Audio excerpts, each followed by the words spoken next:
Benga ni mulengere musajja iganirengera ku musajja ngatuva ku bantu. Lausi ati kyakoze Chameleone kibadde kikambwe nnyo nnyo. Amukubidde munnange wali ekifaananyi by the way kibadde kya kabi nnyo. Kosa ne mwana mulenzi munnange ate Wizo Manizo naye bamukubidde ekikye. Bye ngenda okubeera nga nkulagako ko mu maaso awo. Kakasa nti no subscribinga kosa ate n'okulayikinga video ate ng'era ngenda kubeera nga nkulagako ko ne ku Cindy engeri gy'abaddeko ku wali ku UBC muganda wange kibadde kikambwe nnyo nnyo. Byonna ngenda kubeera nga mbikulagako ko maaso awo.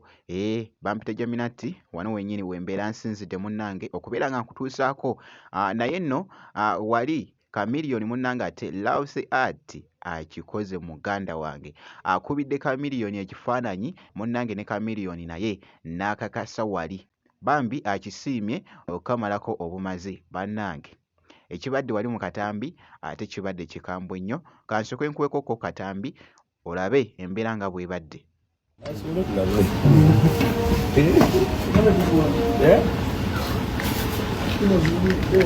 Benga ni mulengere musajja iganirengera ku musajja ngatuva ku bantu.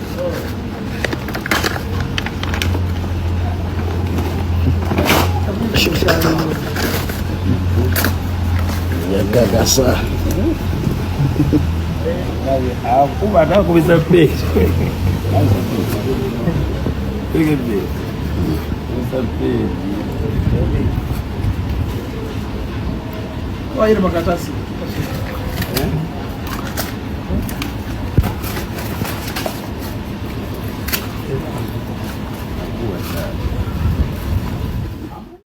Ku sayidi y'emu mwana mulenzi ono akubidde ne Wizo.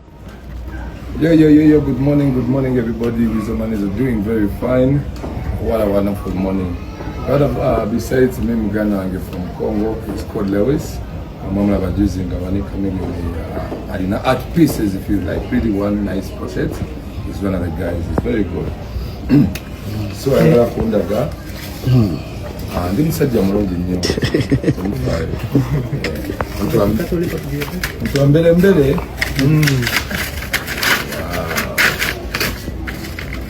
amaganda ni musajja kirungi bulungi. Nice.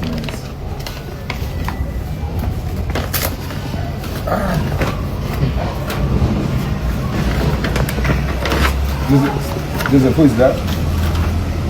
Who is that? Papa. Lewis, number one. If you want portraits like this, yeah.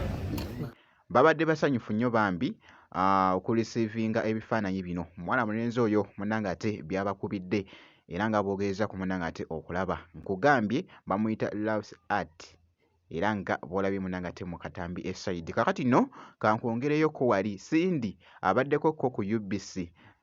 Jjukira nti nno mwana muwala ono kosa ne Omega 256 nkugambye baleese oluyimba baluyita munnange ate is it see you tonight?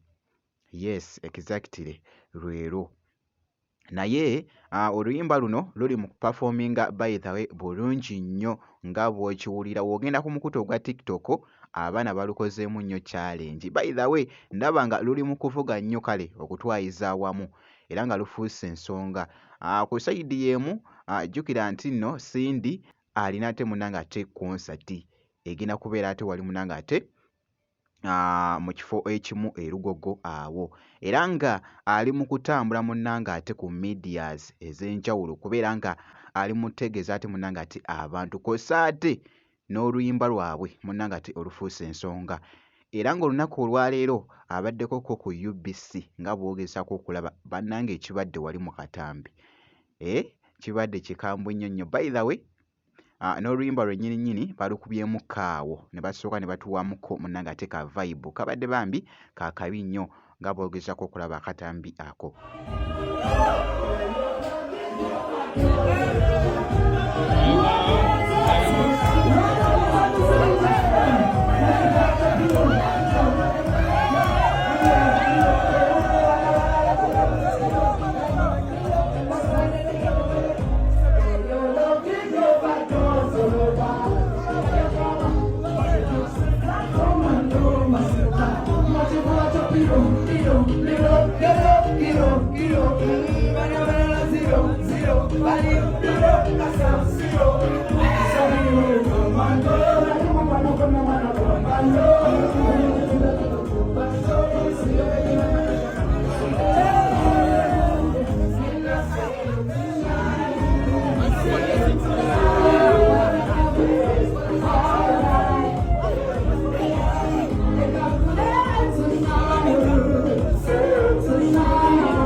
yoyo nno mwana muwala Cindy kossa ne Omega 256 wali wonna muganda wange nkugambye era nga bw'olabye katambwidde ddala ku mukutu munnangate ogwa Facebook akatambi ako leero bwe nti we mbaceekinzeko wali Dr. Jose Chameleone, Weasel, Cindy ne Omega 256 leero bwe nti bwe nkoze kakasa nti no video ogilikinga kosa ate n'okusubscribinga jjukira nti nno ogenda kubeera nga ofuna update yonna enaaba ate munnangate etuuseewo